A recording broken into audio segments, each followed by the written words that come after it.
Model Making Guru is sponsored by emodels.co.uk. Make something awesome.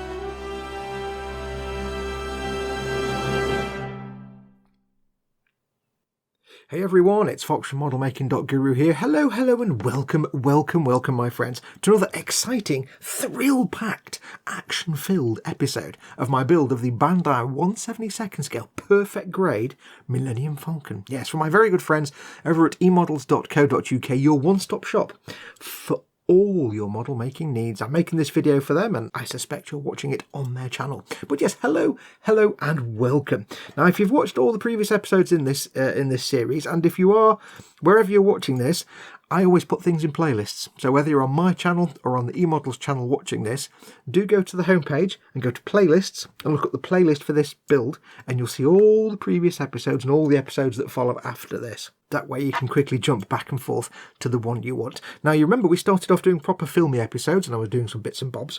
Then I went to doing live streams for a while, and that was purely because my plan is to get as much of this pre-assembled into sub-assemblies first, because this is the way you can do a Millennium Falcon, whichever Falcon you're doing. Get as many sub-assemblies done, and then do the painty to minimise the number of things on sticks. You don't want 100 billion parts on sticks when you can assemble all the greebles. So the last few shows have been live streams and I've been putting all the greebles on. So I'll show you where we've got up to. I've done all that now. All the sub-assemblies and pre-assembly, save for a small number of tubes and pipes, is now done. And in this episode, what we're basically going to do is effectively get the cockpit done, because whatever Falcon you are building, if there's a cockpit interior, that is the first thing you need to tackle. However the kit goes together, for the most part, with the exception of the Fire Molds Falcon. Yeah, okay, that one's a bit of an outlier, but with the exception of that one, the cockpit's always the first bit you need to tackle. So we're going to tackle that today. But let's have a quick look at what we've got done so far. Now, remember we've done the mandibulations. We've done the mandibles. You can see here they are done and dusted. And they've just got some beautiful greebling on there. That is fantastic. Look at that. There's so many bits of kits that you can look at and identify on here. I'm not going to go through them now, but I do strongly recommend, if you want to, I'll show you all the bits. Just pause the video and have a look and see what you can recognise. There's all kind of tank parts and chassis parts. This is the base of the bridge from the Airfix pontoon bridge set. There's other bits and bobs. There's so many cool things on here that you'll see as you go along. Have a look and see. Same on this piece. Lots of bits. There's a truck chassis there, or a Jeep chassis or something similar. Porsche Carrera engine, lots of things. So it's beautiful mandibulations. Now I've not attached these because I can put these on later on, and I want to paint these separately because I just want to minimise the size of things on my bench I'm painting. I'm not going to be able to use my spray booth because this kit's too big. So I'm going to be spraying things on my bench. And I want to keep it minimal. I don't need to put these on now, so I don't need the entire lower hull and the mandibles to be manhandling that round my bench when I can have these separate. So that's those. We have, of course, we did start off by pre-assembling the cockpit and gefahrten, which is, we're going to take all this apart again because we need to get all the interiors out and paint this. So there you go. We've seen this bit already in the other episode. Now we do have two parts of the hull as well. Okay, so we're starting off with the lower hull, as you can see here, or as I like to call it, for those DS9 fans out there, the Fat Defiant. Yes, tough little ship. And as you can see, I'm struggling a bit to get this thing on my bench. That's why I was saying about the mandibles not being on here, because they're trying to paint this. Right, pain in the bum. So always work in sub-assemblies. So I've assembled everything on here, on the lower hull, that I can assemble before I go ahead and paint. There are some things I've left off. For example, what I call the goose feathers, the little sort of control vanes, the T-shaped pieces that go on the back of these, the engine cowling here. I've left those off because a couple of them have a decal that goes underneath. So what I'll do is basically get everything painted up, get the decals on, apply those parts that have been painted separately, and then I can go ahead and do the weathering. Because it's a push-fit kit, of course, if they're nice, snugly fitting parts, I can just push in the parts over the decaled areas, and it's fine. If I want to, I can very carefully apply some glue, very, very carefully, because it'll have a base coat with paint on it. But this is the advantage of a push-fit kit, you see. I can do some sub-assemblies and build stuff later. I've got some pipes and tubes as well on the upper and lower hulls that can't go on yet because I need to put decals underneath them, or other bits need to go on first. Speaking of which, one little guideline for you. On the upper hull and on the lower hull, you've got the gunwale part here. As you know, I've been gluing this together because I've got to ship it to the guys at eModels when it's done, and I don't want it to explode in the post and all the bits to fall off, so it's glued together. But I haven't attached this yet for a very good reason, and there's the interior part. It's supposed to go on like this, straight down, so that you can attach the interior part here and just go and place it into the hull. However, this bit here overlaps the edge of this ring area. I didn't figure this out until too late. I've glued this in and I went, right, I'll put this on now. Oh fudge. But it's got basically 3 pegs and 3 pegs there, and you're supposed to, it doesn't go that way. You can't slide it on, you have to drop it into place because this peg is less thin, or slightly thinner than this one. It's got smaller diameter. So what I had to do, I need to be able to slide this part on like that. So a little bit of customization. If you make this mistake, all I did was I cut away this part of this tube here. This tube looked like that, and I've just got my nippers and gone snip, snip, snip and cut that away. So it means now I can slide this over like that. I can slide it in place with these two, and then I can just push them down and it will lock into place perfectly. It's not a problem at all. I've not done it, pressed it all the way down because I need to be able to take it off. The only downside to that, of course, as things roll away on my desk, is that once this is in place, once you get this interior part in place here, which I'm not going to fully install, but once this bit is in, you can't then do that. So what you're going to have to do, if you have made this mistake like I have, is I'm going to have to put it on loosely like this, if I can remember how to do it, loosely like that, and then turning it upside down, come in here and insert this, because this has to go under these 2 little plastic tabs here. So slide this in and lock this in place.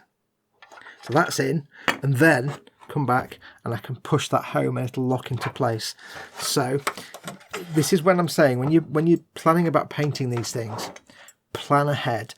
Be test fitting things all the time, because you don't want to put something in place and suddenly find I can't get that out and I can't paint it. So I've got that to do. So that was one little modification I had to do because I dropped a, and yeah, I'll glue that in place. So either just don't glue that in place. I mean, if you're building this just for fun, you're not having to ship it anyway. You don't have to glue anything. It is a push fit kit, but I've glued that in place.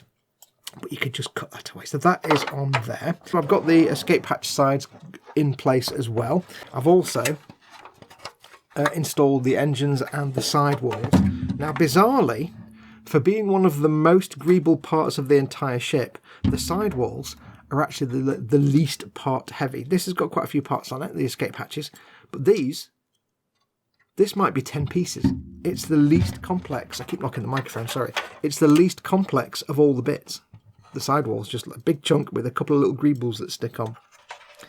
And we've got the engine here. And I remember I painted the interior part of the engine. I primed that black first, just so it can, if it doesn't catch paint properly, it can at least look dark. So that is all glued into place, all locked in place. Everything else is done. I am making this with the ramp up. It will be in a flight configuration on the base.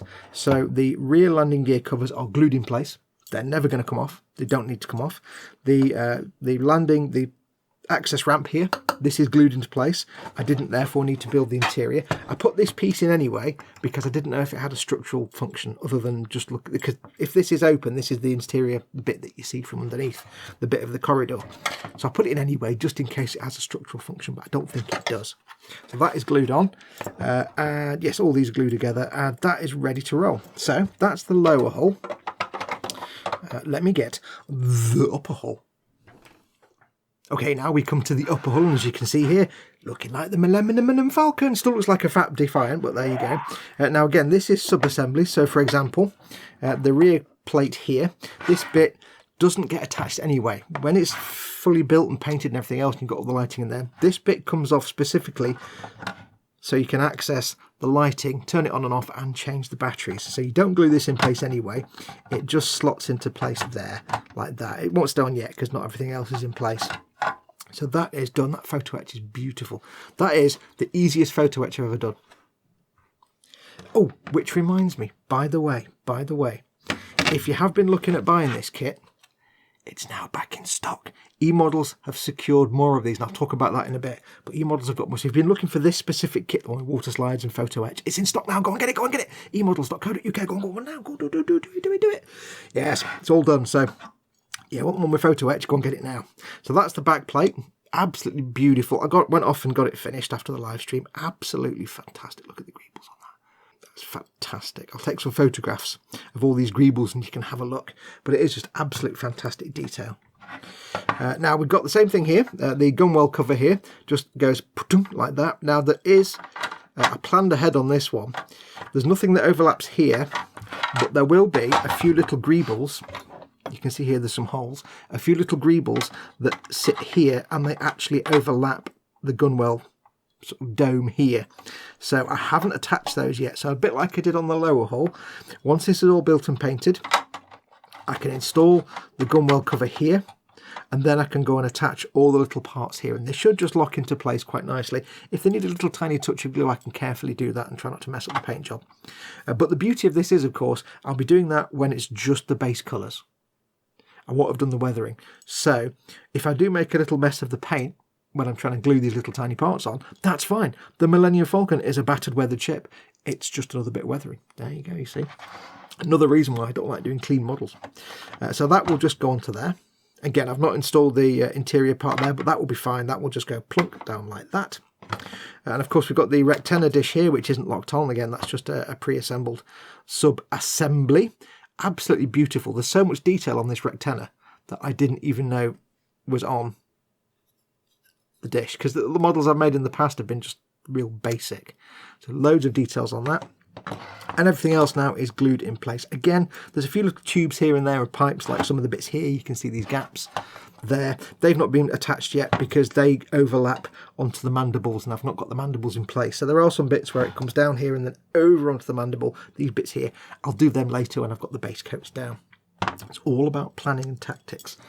And I think that is all the sub-assemblies. Aside from a few little tiny bits and bobs, that's where we're up to. So these can all be assembled after the base coats are down. I'm going to start with the cockpit. So let me clear this away and I'll explain what we're doing with the Cockpit and Gefahrten. Okay, so on to the cockpit, which is where we're going to start. Now what we need to do on here is not the outside. What we need to do is get the interior painted. As you can see, the interior is integral. I can't have these bits together without the interior. Now, when I said before about the fine molds one being different, where you can paint the cockpit whenever you want, that's because the cockpit on the fine molds one, you can paint all this tube and then slide the cockpit in, because on the fine molds one, the interior and this part are all one piece that slides in, and this bit goes over the top and you can slide it in afterwards, which is a great way to do it. On this one, you can't have this assembled, so you have to paint the cockpit first, put it in, and then put this together. Now, the nature of this leaves us with a problem. You've got top half and the bottom half, and as you can see, great big massive seam line. Hello, you can see that from space, like and subscribe. It's huge. You can't, we're going to have to do something with that. Now, you've got one here as well, but that just, it kind of fits in with the panelling on the hull. So it looks like, you know, normal panelling. That bit there we might have to do something with. And this bit here for sure we need to fix, because that just looks like, I mean, I know you're going to have the chunk of the hull here. You could kind of get away with it, but it's going to niggle me. So yeah, we're going to need to do something with that. So we need to get this thing apart. Now, I have just pre-assembled it loosely, just so I can show you it, but we're going to have to try and get it apart. This is where I tend to use a sculpting tool. Any old sculpting tool will do. I call it my spudger, and it's for spudging things apart. So we're just going to gently prise all these back out again. Now, when we do paint this whole model, I'm going to explain to you how we're going to use like about 6 colours for the entire ship. It's great.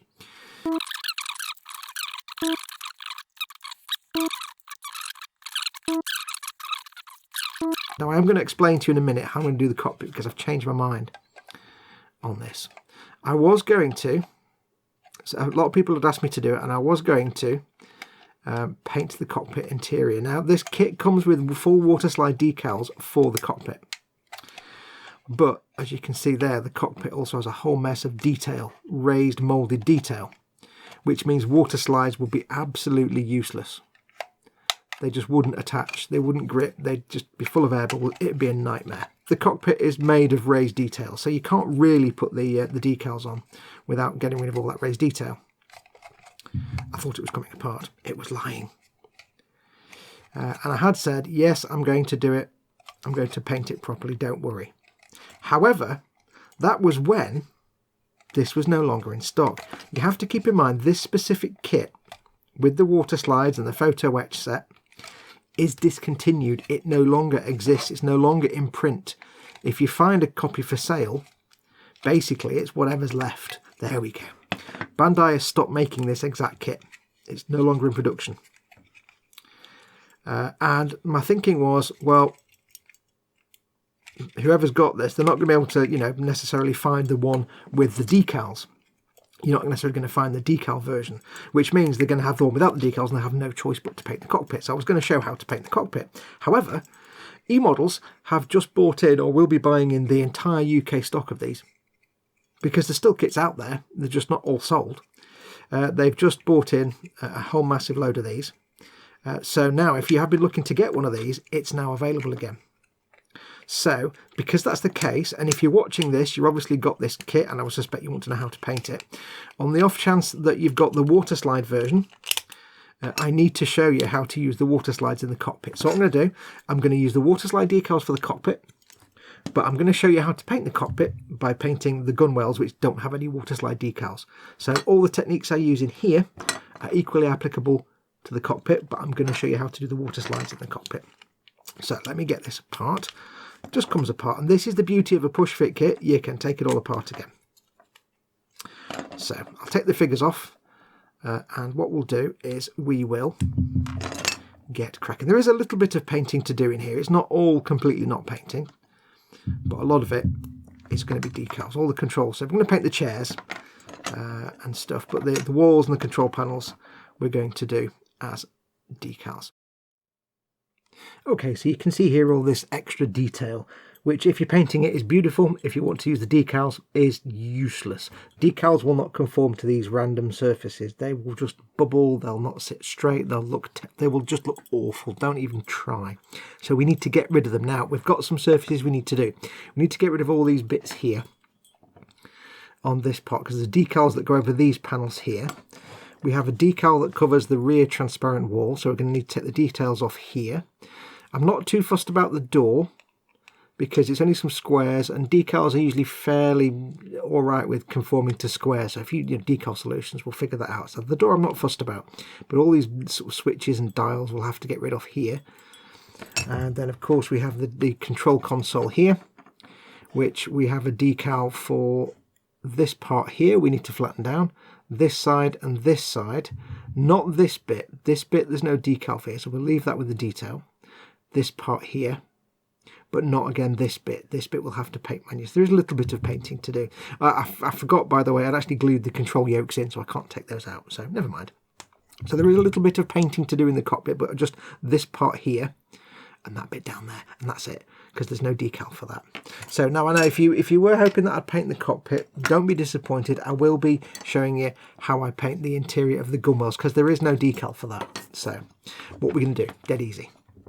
Take yourself a hobby knife, a craft knife, your knife of choice, and all we need to do is two things. First of all, we need to carve away all this extra detail. Now it doesn't matter if you're a bit heavy-handed here, just get in there and start carving it away. Try and keep your blade flat, so you can just scrape it slowly. Don't gouge, but try and keep it flat. And just slowly work your way around. Now, it will take a while. It can be quite tedious. If you've got a chisel edge blade, it might be a bit easier. But just slowly work your way. I'm trying to get the best angle here. Work your way around and just start to carve those raised parts away. It's quite tricky, so take your time. Don't try and get rid of everything straight away. Try and shave bits off. See if we can get the blade in here.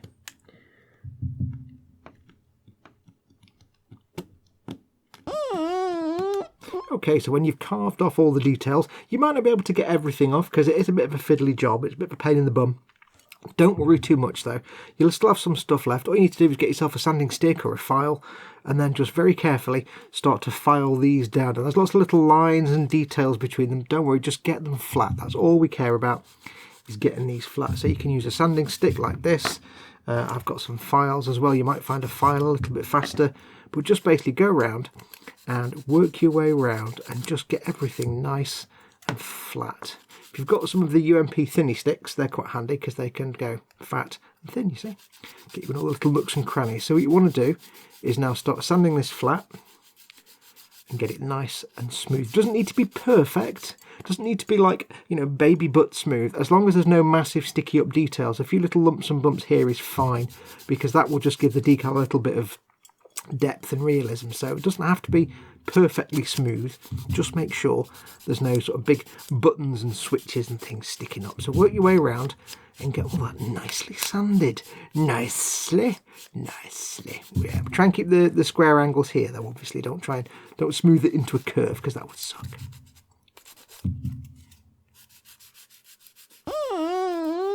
Okay, so there we go, that's now been done. Half an hour later, all these parts have been scraped clean. Now you can see a little bit of sort of relief detail there, a little tiny bit. It's like a molecule high, that bit there. Some of these panels, it's like a molecule high. That's fine, I don't mind about that. The decal will adhere to that perfectly, and it may get a little bit of relief from that, but nothing major. It'll look quite three-dimensional. I just didn't want lots of knobs and switches and dials and levers and things, because they just will, if you've ever tried to make an aircraft kit where you've got to put a water slide on the instrument panel in the cockpit, you'll know what happens if you don't sand that cockpit instrument panel down. It just looks like garbage. So, and like I say, this is now available again from eModels, so there will be people buying this kit with the water slides, and I need to show them how to do the cockpit with the water slides if they want to do that. Anyway, that's been done. Also got the instrument panel here done, the fascia. Now you'll notice I haven't done this bit here. This bit here is as nature intended, and this piece here, and also that little bit down there where the cup holder would be, that bit's not been done either. I've done this piece and that bit and this top part here. That's purely because there's no decal for that area and there's no decal there, so they'll need to be painted as normal because they don't have any decals to cover them up. It would have been easier to sand all that if I hadn't glued the control yokes on. Oh, hello Foxx. But yes, and again, notice it looks a bit rough and ready. Doesn't matter. Once it's got primer on and then the water slide decals are on and it's in the dark cockpit, it's fine. It'll look perfect. Don't worry about it. And lastly, I did, of course, do the same thing on the back wall. Now you'll see here all the little shiny bits and where it's not sanded. A lot of the details on this are sort of recessed, especially these lights and these little panels here. I could have got that completely smooth, but I wanted to keep these little recesses here where these light strips are. I wanted to keep them recessed because it makes it easy to mask them off. So I've not sanded it completely, but the detail on here, again, it's microscopic. It's not going to affect the water slides in any particularly negative way. I didn't sand the door at all because it's far too fiddly, but again, it'll look fine. Once the decal's on there, it'll look fine. I have masked off those two light bars at the back, because remember, these are the light channels that will take the light and shine it through there. A bit of masking tape and a bit of Humbrol Maskol. And then these two bits here, if you're wondering how I mask these off, it's just like doing a canopy frame. Put your piece of tape over, because remember, these are little recesses. Put your piece of tape over, burnish it down with a cocktail stick, so you can see the edge, the recessed edge of the strip, and then just get your sharp knife and cut along the edge and peel the tape off, and that bit is left behind. It's much easier than trying to cut this to shape and size. Put the tape on first, burnish it down, and then trim away. So there we go. Now I've got everything on sticks. I'll put these on some sticks. I'm going to be spraying here on my bench. Normally I would spray in my spray booth, but because I'm going to be doing a lot of work on the bench with the hull, I might as well just stick to working on my bench anyway. It's easier to film. So I'm going to be spraying. I'm going to spray these in the same primer colour that I'm going to use for the entire body, the entire ship, and that is the Ammo by MIG one-shot grey primer. Now if you've never used this, but you've used the UMP primer, these are exactly the same product. These are both Badger Stynylrez. If you have Badger Stynylrez grey or Ultimate grey or this grey, they're all the same thing. Although it is slightly lighter colour. I don't quite know why. But we're going to use this one because the guy sent me this one to use for this build, so I'm going to use it. But also, when I do the spraying on the hull, I don't want it to be too dark because I want to do some pre-shading. So that's about light enough for me. I don't want to spray it with a white primer because then I won't see the sort of off-white paint I'm going to paint the model. But you'll explain that later. So I'm using this. But if you've got this, it's just as good. Now, I'm also going to use Shock Horror, not my Neo for Iwata, my beloved Trigger airbrush that I love with all my heart. I'm not using this because I've only got these few small pieces to paint, to prime, I should say. And I don't want to get the brush out, get it ready, spray these in 2 minutes, and then spend 20 minutes cleaning the brush. So I'm going to use my Iwata Revolution for one simple reason. I mean, I hate button triggers. They hurt my hand, but it's going to take me 2 minutes to paint this. And then I can clean this in like 2 minutes. Because it's totally solvent safe and hardcore, I can just run the isopropyl alcohol through it, clean it out in a minute, and it's done. Put it back in the box. I don't have to worry. If I was spraying a massive load of stuff or doing all the hull, I'll be using this because it's a decent airbrush.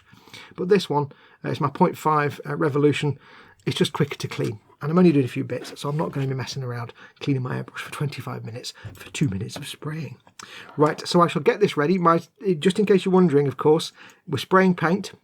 If anybody ever tells you not to wear a respirator because it's acrylic paint and acrylic's not toxic, just call them an idiot and walk away.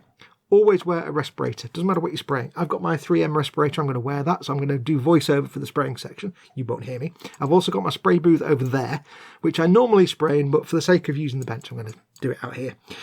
Always make sure you've got extraction, you've got ventilation, and always wear a respirator, not a dust mask. Dust mask is irrelevant. You're not spraying dust, you're spraying paint and vapours. So a proper respirator is what you want. Anyway, I'll shut up. I'll go and get ready and we'll do some spraying. Yes. Okay, here we are in the spray booth. That's not actually a spray booth, it's just my bench with a t-shirt stuck over it to stop me spraying the bench. Now, if you've never used an airbrush primer before, there is one very, very, very, very, very simple rule. Never, ever, ever, ever, ever, ever, ever, ever, ever, ever, ever, ever, ever thin it. You don't thin primers. Primers are not paints. Paints are just designed to coat a surface and look pretty. Primers have a completely different function. It doesn't matter what they look like. A primer is designed to adhere to the surface and give the paint something to grip to. Now, it will adhere in various different ways, chemical or mechanical. It varies. The whole point is if you thin it, if you add things to this primer like thinners, you're going to mess that process up. It's not going to have the same finish. It's not going to bond chemically quite as well. It's just not going to work. So don't ever thin primers. Primers are thick and stodgy, so you have to go a different way. Normally with paints, you thin them down a little bit and you put your pressure to maybe 15 to 20 psi, spray it out, blap it on, there you go, nice colourful model, happy days, down to the pub, everybody wins.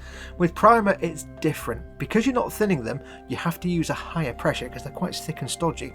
So you're going to be working, regardless of your airbrush, you're going to have your pressure set to somewhere between 20 and 30 psi. This 0.5 Iwata Revolution and my 0.35 Iwata Neo, you cope quite well at about 25 psi. Your mileage may vary depending on your airbrush and your compressor and your air pipes and things like that, so do some experimenting. You will find, because it is a thick liquid, it's a thick primer, you might get a bit more tip dry than a paint. Probably it's more like painting with a white paint, you get that kind of level of tip dry, so every now and then you'll have to pop the crown cap off and just gently clean it off with a cotton bud dipped in thinner, but it's nothing to worry about.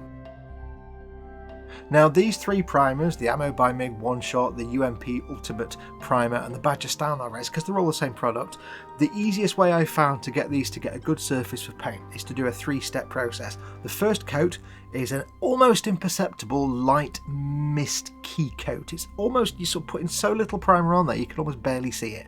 So give it a quick, very light dusting of the primer, and then 20 or 30 seconds of just air from the airbrush just to flash it off. This gives the surface a bit of toothiness. It gives the next coat something to grip to because you've got this ever so slightly sticky primer on the surface rather than going just onto bare plastic. It just gives the primer an extra helping hand. You don't have to do it, but it really does help give you a smooth surface. So your key coat first, almost imperceptible, and then your second and third coats, just blap it on, just have it, just throw it on there. This primer is idiot proof. I mean, you'd literally have to pour it on from the bottom to make a mess of it. It self levels beautifully. Your second and third coats can be a lot more heavy, a lot more slapped on. They will level out beautifully as long as you don't put on so much that they go blobby and drip. You know, don't go that far. but you can be generous with the second and third coat, and that will give you a nice finish. And what you do is misty key coat first, give it 20 seconds of air from the airbrush, then you do your first heavier coat, get it all over the part, get some air from the airbrush and flash it off till it looks dry, till it's not shiny anymore, and then do your third coat, again another heavy coat, and just put it to one side then and let it dry. You don't have to do the second heavy coat, you can just do one heavy coat, it might be alright, but you know, your mileage may vary, do what you need to do, but it's always key coat first, misty key coat, and then 2 slap it on coats. Do a full 10. Slap it on! There you go, Ted, thank you. And that gives you a brilliant finish. You really can't mess this primer up. You'd have to work really hard and be a special kind of special to mess up this primer. It's idiot proof, and that's why I strongly recommend, especially if you're a beginner, get yourself the Badger Stynylrez, the Ammo by MIG one shot, or the Ultimate Primer. The Ultimate, the Ammo are sold by E-Models. Get them. You will not go wrong. Every other primer is absolute pants compared. Every other airbrush primer is pants compared to these. Get some of these.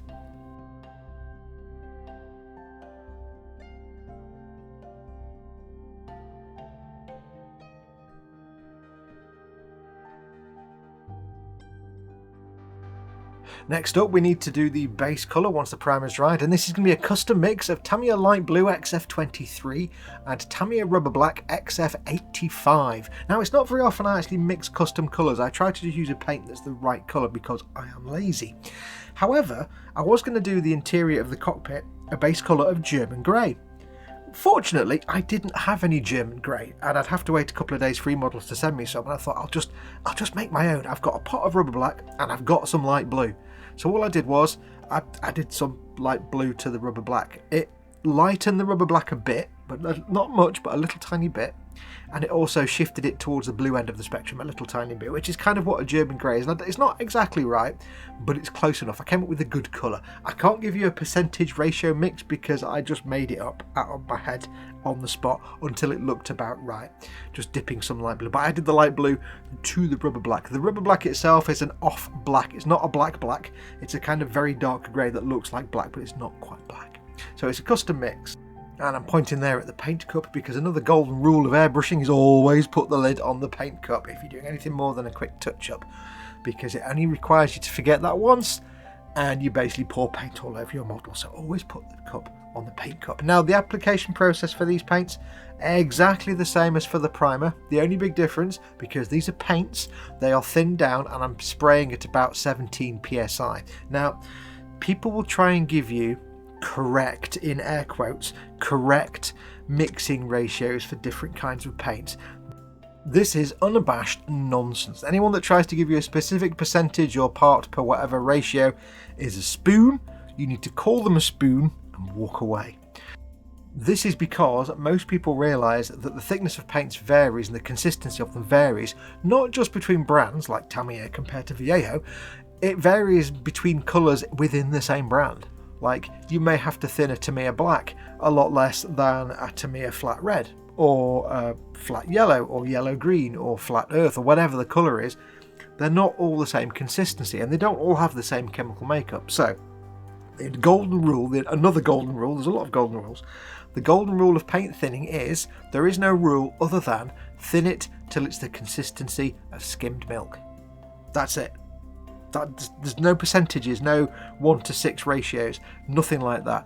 Although I will use a mixing ratio later on when I do some Tamiya paints, but we'll talk about that later. If anybody tries to say that you've got to do it 50-50 mix or this or that, it's absolute balderdash. Just go for that consistency of skim milk. Over time, you'll learn to judge it by eye, and you'll have to adapt anyway because it also depends on your airbrush, the pressures that your compressors put out, the length of your air hose, what condition your compressor and airbrush is in. What might work in my airbrush might be too thin or too thick for your airbrush. So you will also learn based on your equipment. So thin it to the consistency of skimmed milk. Now, in terms of actually spraying your colour coats, again, it does depend on the paint itself, but for most acrylic paints, with the exception of Ammo by MIG, which I don't recommend for beginners because they're a bit fiddly and complicated, for most acrylic paints, the best tactic is similar to primer, but not exactly the same. Always start off with your misty key coat, so it's an almost imperceptible mist coat just to give the surface a bit of stick. and then flash that with air for 20 seconds, and then do multiple successive coats with a flash of air between. But unlike the primer where you can blap the second and third coat on willy-nilly, when you're building up a colour coat with acrylic paints, you want to do each coat as a mist coat. Not quite as thin and misty as your first key coat, but you want to do a thin misty coat, flash it with air, another thin mist coat, flash it with air, another thin mist coat, and so on and so on. Do not ever just blap the paint on in one big fat thick coat, because that never ends well. Some paints really don't like that, and they'll go shiny or lumpy, or you'll get little fish eyes, or you'll get little pitting in it and bubbles. It won't work. Always build your colour up in smooth, mist, thin coats. That's the best way to get a nice, smooth and opaque finish. And just keep building up the colour until you've got the opacity you want. If you want it to be a solid colour, keep building up those layers until it's a solid colour. At first it'll be a bit transparent, it'll eventually become solid. So build up your paint coats slowly, thin, misty coats.